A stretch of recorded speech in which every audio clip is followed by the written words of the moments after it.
Hello all నమస్తే. మొహరం నెల అనేది స్టార్ట్ అయింది కదండి. నెలవంకను చూసిన మరుసటి రోజు నుంచే మాకు మొహరం నెల అనేది స్టార్ట్ అవుతుంది. అండ్ మాకు ఇది కొత్త సంవత్సరము. మొహరం నెల వస్తే మాకు కొత్త సంవత్సరం లెక్క.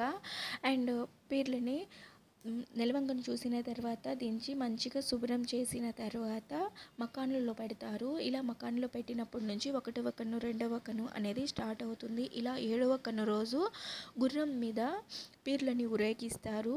సో అక్కడ వచ్చి అగ్నిగుండము అంటే అలావా తొక్కుతారండి.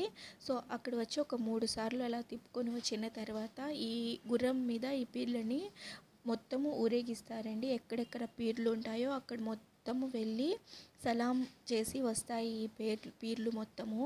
సో నేను ఎప్పుడు ప్రతి సంవత్సరం వీడియో అనేది పెడుతూ ఉంటాను. చాలా మంచి రెస్పాన్స్ వస్తుంటుంది. అండ్ ఈ ఊరేగింపు 7వ కన్నది అండ్ 9వ కన్ను ఊరేగింపు కూడా నేను పెడతాను. వీడియో నచ్చితే ప్లీజ్ లైక్ చేయండి. Thanks for watching.